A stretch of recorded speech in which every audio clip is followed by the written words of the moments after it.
everyone, and welcome back to She Plays the Podcast. I'm super excited to be back in the grind and bringing you some amazing stories. And I'm so pumped today to have my friends Michael and Tristan on from WalkOn Nation.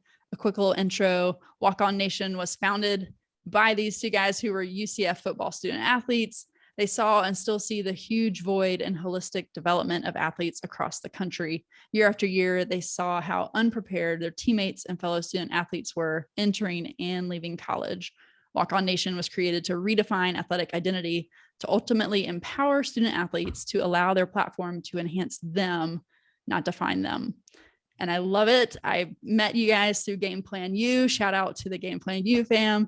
And I remember hearing what you were doing and just thinking, gosh, this is amazing. How many decades of kids have needed this? So thanks for coming on the podcast. Thank you. Thank you for having us. It's been a while. Yeah. Well, I mean, I know we'll get into, what this past year and a half has been like with COVID, certainly how it's affected college athletics and your role in that. But let's go back to the beginning. Let's go back to the origin story. So yeah, what were you seeing and what's the solution that you've brought to, walk-ons and the whole student athlete area? So how it all started was, honestly, it came from us. So it happened. We had career-ending injuries, both of us, that ended our senior years drastically out of nowhere. So we went through this identity crisis where we had no idea who we were outside of being an athlete. Now, through this time, we started interning at a student athlete welfare development office at UCF, where they do resume building, life skills, leadership development, network, anything you name of, that office does it. So we started finding our niche in there. And as time went on, we started seeing that a lot of our people don't show up to these events and all these things. And we're wondering, why not? Then we ended up asking ourselves, why don't we do this on our own? We've lived it. We've been there. We look like the athletes we're trying to speak to. And we have this mentality, which is a walk-on mentality, which means basically whatever you have to do, you're going to be successful and make it. That's where the name WalkOn Nation comes from. So we took time and created our curriculum during the season, off season. We were just doing everything we could to pick this up off the ground. And when it was time and Tristan finally graduated, because he's a year after me, we launched WalkOn Nation. And here we are now, just reaching student athletes all over the country and doing what we have to do with that. Yeah, I love it. It was how it happened.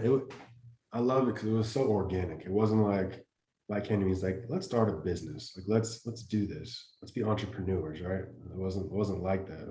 Like Mike said, we were walk-ons at first before we got our scholarship, and the grind of being a student athlete, especially when you're paying for it, is rough. So our perspective shifted to like, this school is getting everything out of us, all of our time, all of our money, our energy, our sweat, our blood, our tears. What can we get out of this school? And that's how we got involved in the Student Athlete Welfare and Development Office and started doing things like that. And me and Mike were really the first, at least of that era, we're like the only two football guys that would show up consistently to different development programs. And they wanted us to bring more football athletes. So we were kind of the liaisons with that. And as Mike said, as we were in that office as interns and creating programming, so we were also influencing our guys to come. And we're like, wow, we really have some influence with this. We really have the opportunity to make a difference on our team in this space. And then that bred to one idea, to the next idea. And then one day, Mike, we were roommates. He came to me with the idea, and like, I couldn't have come up with a better idea or said it better myself. It was a no-brainer for me to jump on with him. And that was 2017, and then 2018 we officially launched, like as Mike said, when I was no longer an active student athlete. So here we are. That's amazing. And so quick question on just the life of a student athlete, because the skills that you're talking about and what you go through in your curriculum, which we'll get to as well, is great for all athletes to learn, whether you're a scholarship athlete or a walk-on athlete. But like you said, a walk-on is essentially paying to play at the school. So what is the life and time commitment of a student athlete for anyone listening that's just totally unaware? Well, each sport may have maybe a little different, but for the most part, I think for us, you get up early, you have treatment, and breakfast and practice. Pretty much from 6 a.m. to about 1 p.m. is your sport. Like whether it's practice, film, walkthroughs, weights, meetings, like you do a whole day's worth of stuff before like the day starts. Wow. And then from there in the afternoons, that's how we structured it. We would have classes in the afternoons and evenings. Some days it was one class, some days it was like 4 straight classes, and that was just, that sucked. And then you come back and you have meetings again from what we met for in the morning. And then depending on your age and your GPA, you would go to study hall from there. Me and Mike were good students, so after our freshman year, we didn't have required study hall, so we did good there.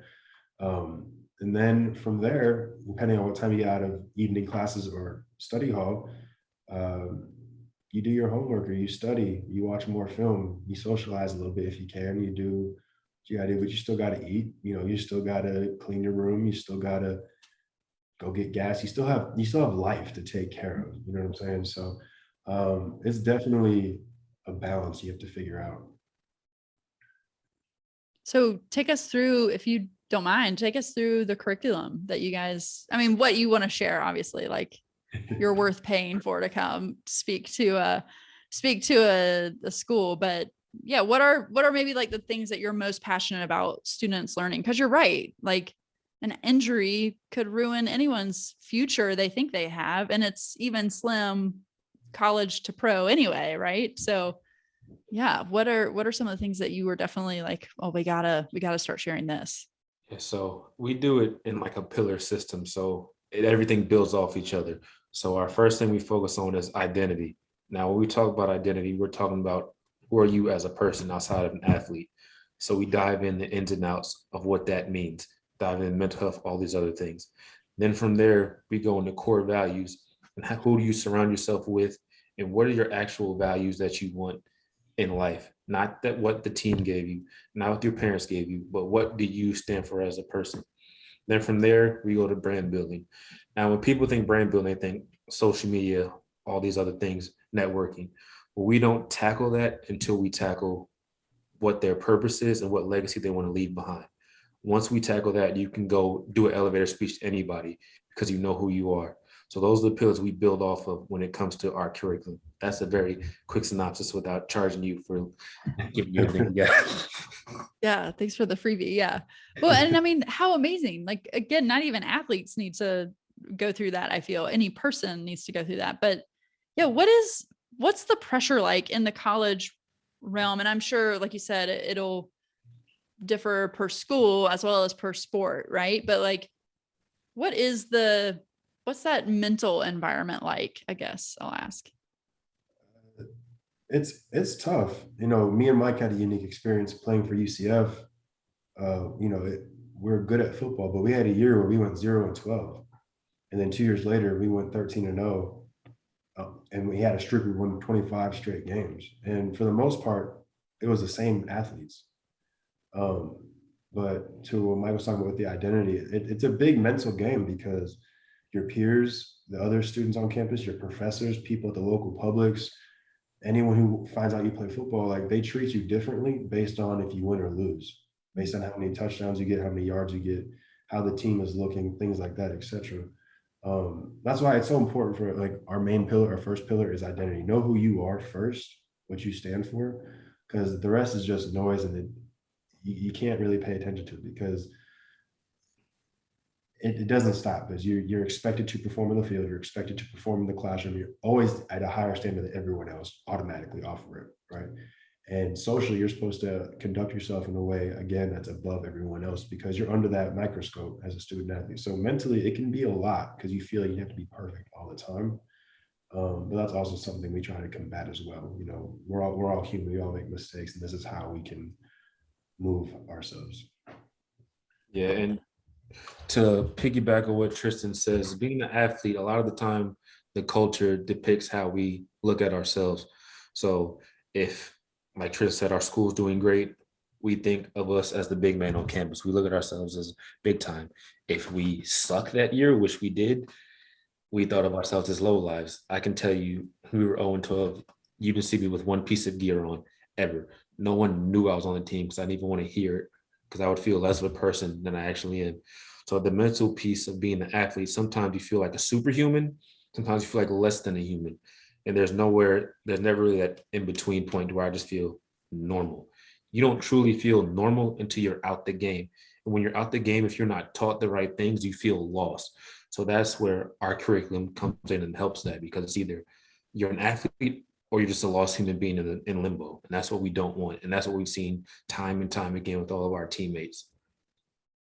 Yeah, I mean, is it super common, especially if it's someone in high school who's a star athlete and then they get to go to college and be on a team? There is kind of this mentality, I would imagine, that's just like, this is it. This is my life. I don't need to really know anything other than hit the weight room, make the plays, right? And like try to get into the pros. So I'm sure there is a lot of, people who get out and they're just like, what do I do now?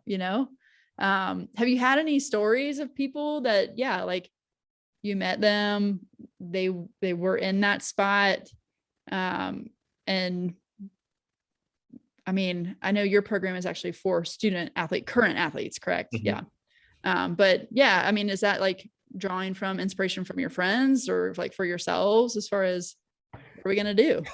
That's definitely, I can say from me, all this stuff comes from what we lived. We wouldn't start this curriculum if we haven't lived it and breathed it. So that's what makes our thing so authentic, because we've been in their shoes. I left after my injury. There was months where I just sat in my room. It did nothing. I was depressed. I didn't know what to do, because I expected my senior year to be the year that propels me to the league, but instead it propelled me to be a normal person sooner than I thought I'd be. So dealing with that journey in itself and coming out of that is how we built our program, because we lived these experiences ourselves.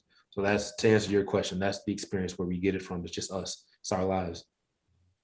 Which, someone hearing that and learning that's amazing, because they're going to know like it's super genuine. And I love that. And so the way that y'all were working pre-COVID was going to schools and speaking to their student body, right? Like all their athletic program. Yeah, so that year was great. We had so much fun. We were able to speak at a couple different conferences, regional conferences. We did a couple colleges, couple high schools. It was wonderful. And then, obviously COVID restricted travel and things like that. So it was a lot more virtual based. So this past year, we've done a lot of our content through our podcast and put it together, excuse me, like a workbook, a virtual workbook. So it's to serve as follow-up to the times we are there in person. So definitely, I'm looking forward to being able to be on campus again and get that going, because there's nothing like that human to human connection, and feeling the energy in the room, like seeing the student athlete when their light bulb goes off and they're like, their eyes open up and they realize it's bigger than them, it's bigger than their sport, it's bigger than the school. Like, it's special. That's amazing. And I didn't know y'all spoke at high schools too. I mean, gosh, yeah, the sooner you can get someone thinking about this stuff, the better, right? Exactly. That's why we do it. And yeah, so COVID's been, look, I mean, I don't even want to talk about it, but what is the hope that once we can get back? Is it, to get back on the speaking circuit? And like, is there one conference, I don't know if you can say this or not, but is there one conference or school that you're like, ooh, let me get in that room? I would say not necessarily. My bad, Tristan. Mm-hmm. I would just say that we just want to go anywhere and speak, because it's not about going to the big conference and be like, I can't wait to be there. It's being one student athletes, or touching their lives and having them change the way they think. Our job is done, whether we go to a high school in rural Wyoming, or we go to the top of UF and speak to their student athletes. No matter where we go, the mission stays the same and the message stays the same. No matter what we do, we just want to help student athletes be successful in life, in and out of their sport. So I would say we just want to get back in person, no matter where that is. As long as we can go speak to some student athletes, we're happy. I love that. If everyone could please just hit rewind, the 15-second rewind on that and just re-listen to that, because that's it. It's so genuine. You just want to be there. And one person is one person, no matter where they're from, where they go. I love that. Oh, fires me up. Come on, let's go. Let's get you back in there. Because I mean, identity is the thing, right? It's like not only a pillar for what you guys are doing, it's like an overall pillar for humanity. Like we've got to be able to figure out our identity. Yeah, and I think to your point, uh, I think the reason we are where we are right now as a society is because we're lacking that pillar across the board. Like fundamentally, we just no one really knows who they are, what they stand for. So now we're all just kind of falling around and not really knowing what's going on.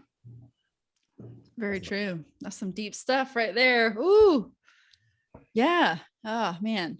So, yeah, I mean, I think it's amazing what you do. And it is hard to wrap my head around the fact that 18-year-olds, graduate from high school and then go to these colleges and are shoved into either that Superman mentality or just their time is gone. What are they doing?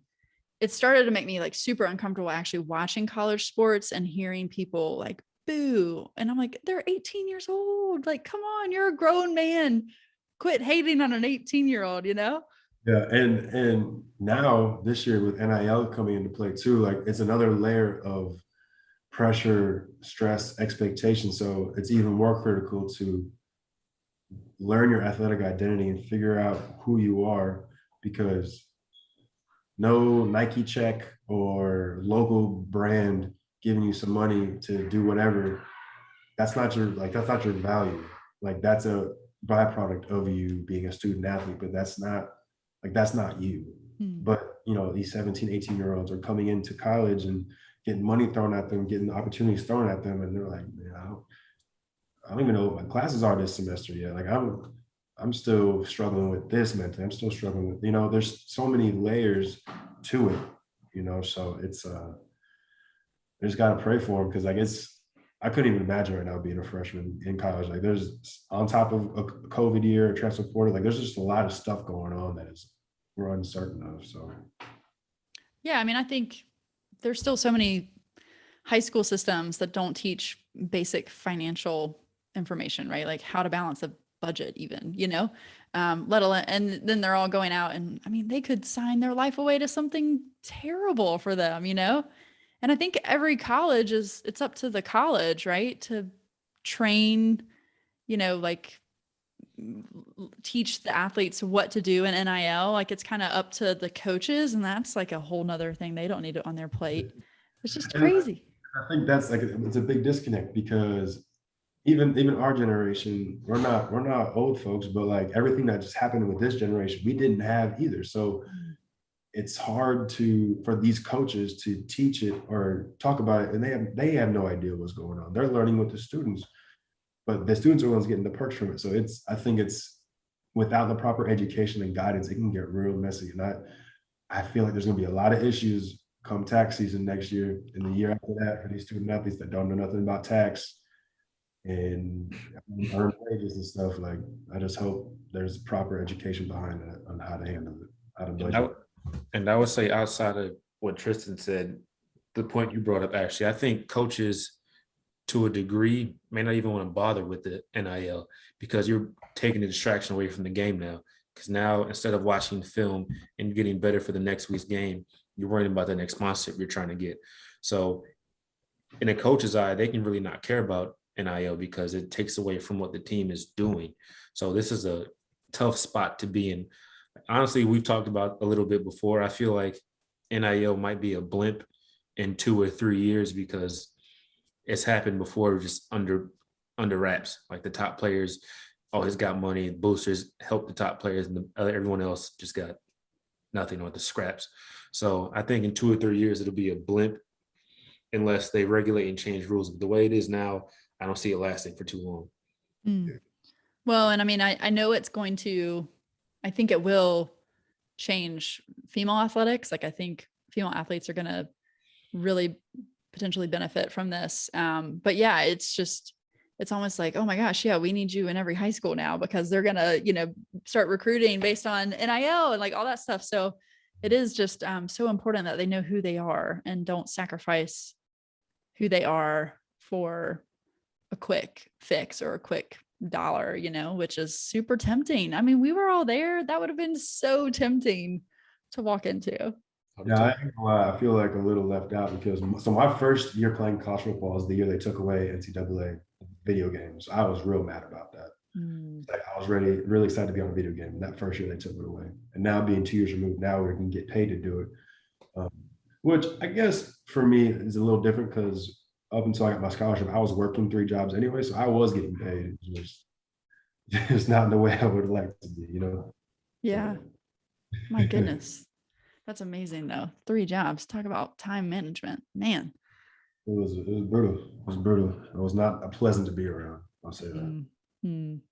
Well, I mean, so what are you, I know, seeing a kid light up and like seeing someone get it, right? That moment is so beautiful, whatever you're in.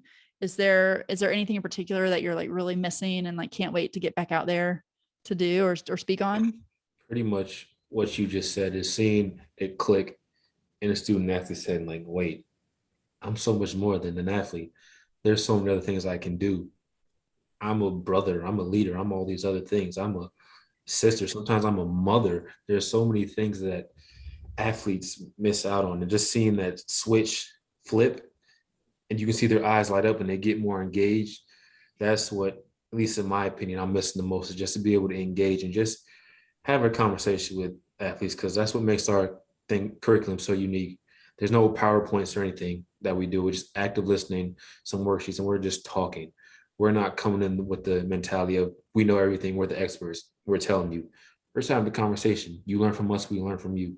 And that's how everyone learns in our environment. So I'm just missing that human interaction for that. Yeah, the conversations are definitely the best. We have a set curriculum, but it flows based on the conversation and based on how we go about it at this school and what we learn from them. We can take it to another school because they teach us just as much as we teach them. You know, because though we're freshly removed from this space, we're not in this space anymore. So things change overnight. But I mean, selfishly, I miss the experiences. You know, me and Mike, we're best friends. We're like brothers. We've been through a lot together. So being able to travel the country and meet new people, see new things, like that's a lot of fun. So I'm excited to be able to do that again too. I love it. Yeah. Yeah, me too. That's amazing. And I think too, like you were saying, learning from each other, I think younger generations often feel overlooked or that their voice doesn't matter. And so the fact that you go in there and say, no, it really does. And we're here to listen and you're an active part of this. That's amazing. That's awesome. So last bit we'll touch on, and then we'll get to some rapid fire, wrap it up, but tell us a little bit about the podcast. Tell us what that's doing and where people can listen to episodes. Yeah, so the podcast is starting to ramp back up again. Like I said before, we had some technical difficulties on the back end, but our podcast is called WalkOn Mentality, and that's everywhere from Apple, Spotify, Anchor. You can find us anywhere. We've had like 18 episodes out right now. You can catch up on that. If you're on a long car ride, pop us on and just listen and enjoy. But that's what we're doing podcast wise. And if you ever want to follow us and see what we're doing outside of that, you follow on Instagram, WalkOn_Nation, Twitter, same handle. You want to see more, we're doing professional space. Our website's walkonnation.org. And that's where you'll pretty much find any and everything we do. But definitely excited to get back out there. Amazing. And we'll put all those links in the show notes for sure. Okay, you guys ready for some rapid fire? This is what I've been waiting for. Oh, I have a question. Is it going to be like one for Mike, one for me, or are we both answering? You know well, so it's not like who answers first, but probably the same question to you both. Yeah. Okay. Yeah.